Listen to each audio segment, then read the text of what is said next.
So how attractive is Mike Mew, really? Welcome back to LookLogix, everyone. Today I'll be assessing or analyzing Mike Mew's facial attractiveness. So I've mapped his front and side profile the best I could find. This is honestly the best photos I could find to actually use. This side profile may be slightly edited, unfortunately. This is from a thumbnail where he had a recessed, semi-recessed, and then ideal. And his is anywhere between the semi and ideal for the side profile. But I think this will do, and the analysis is pretty accurate.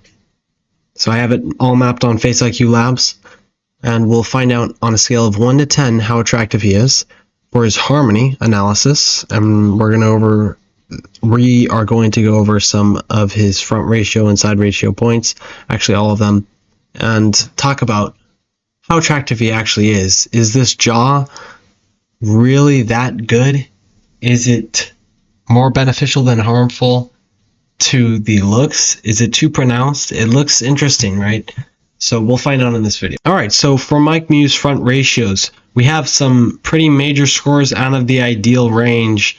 Actually quite a few.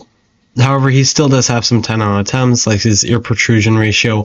However, his upper ear, which is not measured, is flaring out, unfortunately. So his bitemporal width is pretty good. Face width to height ratio is good. Now, his hairline's really going to screw this up.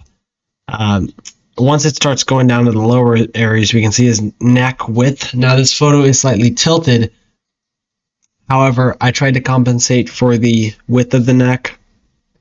And if it was straight on, then you can see it would still be pretty shallow and pretty thin, comparative to his jaw, which is just too wide. His maxilla, it's similar to a famous actor who has very pronounced jaw areas, or the maxilla area, the master muscles right here, and it looks too much. And it's interesting looking at his face, actually, and then comparing it to the ratios we get with the visual guides. Let's go over them really quickly. On the really low ones, his lowest score is a 0.89 out of 10. I mean, that's horrendous. Is a jaw frontal angle. His total facial width to height ratio is a 1.28 out of 10, and then his ipsilateral alar angle and jaw frontal angle deviation is a 1.31. So you can see the 90 degree is a major fail because of his jaw being in this shape. So it is too developed. It is overdeveloped. His masseters. Then his middle third, 1.5 out of 10. Cheekbone height, 1.73 out of 10. Top third is also major out of it because his hairline is so horrendous. Eyebrow tilt is a 3.44 out of 10. So a little negatively tilted eyebrows. His ipsilateral alar angle by itself is a 5 out of 10. That's not bad. And then you have the more ideal scores. The actor I was talking about who has a similar jaw area is Brad Pitt. If you notice, he's very attractive. However, his masseters are highly overdeveloped. So let's move on to his key strengths and weaknesses that I want to mention after we do his side ratios, and then you'll see some more combinations of what makes his rating once we see what that is. And by the way, guys, if you want to use the app for yourself, I have a code for 20% off. It's called LookLogix. I'll put a link in the description and the pinned comment if you want to try it. It's a really useful app, and you'll see throughout the video what we can do with it. And there's even a your potential or your plan and potential page that's been added recently, so that'd be interesting to see. Let's move on to the side ratios. For his side, it's much better than his front. He only has a few out of the ideal range, but a 0.03, I mean, that's terrible. This is because of his hairline that I marked because it's so recessed. It's like, it's the hairline angle land point that it asked. And I'm not going to put it right here because he's totally recessed. So that's getting a 0.03. Then his upper lip S-line position is a 0.73 out of 10. That's rough. The nasal width to height ratio is not even a 1 out of 10. It's a 0.98. And then his hold away H-line. Okay, gonal angle.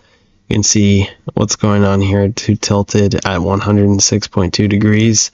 And then coming into the ideal range, he has his orbital vector. It's negative.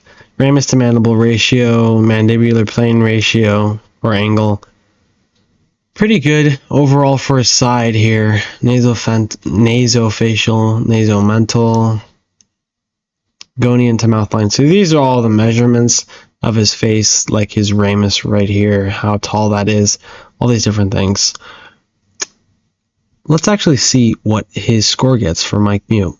And before we do, try to put in a guess. Maybe put in the comment section. What do you think he's going to have on a scale of 0 to 10? Think his total facial scoring would be a 5 out of 10, maybe a 4.5. He's older now. This isn't him in his prime, but even in his prime, was he actually more attractive, right? All right, Mike Mew gets a 4.45 out of 10. Kind of terrible, mainly because his front gets a 3.32. Yeah, that jawline will not save you guys. You need to understand that that major wide master jaw isn't going to save you from stuff like this. His side view gets a top 12% at 6.41 out of 10, which is actually really good though. But his front side is the bottom 7.2%. So this is his range. It's kind of, he's kind of an average looking guy. His jaw just looks slightly uncanny, which is adjusting his score quite a bit. We'll go over this. This section may include surgical options. We'll go over the plan and potential in just a second, but I want to go over his key strengths. Ideal maxillary projection, yep. No, ideal nose width, yeah. Ideal mouth width. You can pause through these if you want. We'll just scroll through them. And then his areas of improvement are his flat jaw. Yeah, this is major. This is a minus 1.16 out of 10. I mean, that is horrendous. Absolutely terrible. The jaw lacks curvature, appearing straight and less dynamic in shape. Short nose, overly long mid-shape, overly compact mid-face. Mike also has low set cheekbones. He has insufficient eye tilt. He has a disharmonious mid-face and jaw alignment. He has a short middle third, a long top third, thin neck, overly broad interior mid-face, over-projected nose, overly protruded upper lip, thin upper lip, overly sloped forehead appearance, flat eyebrows, protruded ears, overly round eye shape, downturned mouth, minor proportional variations, which are a minus 0.29 on his score. So this is pretty rough. This is what's causing him, it starts at 10 and then it goes down. This is what's causing him to fall down to that 4.45 out of 10. It's really rough. It's the bottom 40%, about 1 in 2.5 people, 2.5 people. So there we go. Finally, before we end the video, we'll go over his plan and potential action plan. And we actually get to go through this. You just follow this, and then let's actually see the full treatment. And this will take the credits so you can see. However, if you get 20% off with my code, it's going to be a lot more affordable. So here's his action plan. 7.3, that's a pretty high score that he can get to. His side could get to an 8, and then his front could get to 6.8. This is just what the estimate is. This cost right here is like the surgical plans if you were going to do that. Coverage, okay. Jaw implants, interesting. Implants to enhance / augment jawbone for a prominent jawline. Canthoplasty for sure. Yeah, so see these things, you can't just train and mew, and which is really just natural breathing posture using your nose. That's what Mike Mew, this guy, is all about.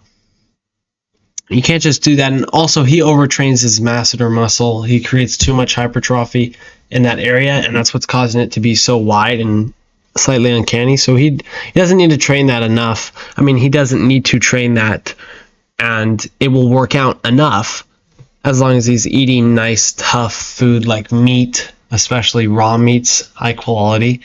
They'll give the jaw enough practice as long as you're chewing evenly and chewing forward. That's basically when you're chewing down and then bringing your jaw forward. Cheekbone implants, rhinoplasty for the nose, Forehead / hairline reduction, rhinoplasty, rhino as in the nose horn. Autoplasty, reshapes the ear skin. That's what I was thinking. So it did catch that actually. Wow, this app is doing much better. Wow. Hairstyle experimentation. I think he needs a hair transplant. That is what's most important, especially with this forehead. I'm surprised that it didn't get that though. You can see on his front ratio. I mean, he needs a transplant for this. A few different options you can do. Yeah, so this is what makes Mike Mew attractive versus unattractive. And now we know. If you have any questions, feel free to leave a comment. And then if you want me to rate anyone else, also leave a comment. I'll watch all of them and we'll likely do or analyze the face that you mentioned, as long as you put a full comment so I can search up the person. Once again, if you want to use the app for yourself, I'll have a comment and a link in the description for 20% off with the code LookLogix at faceiqlabs.com. Thank you all for watching. Have a wonderful rest of your day.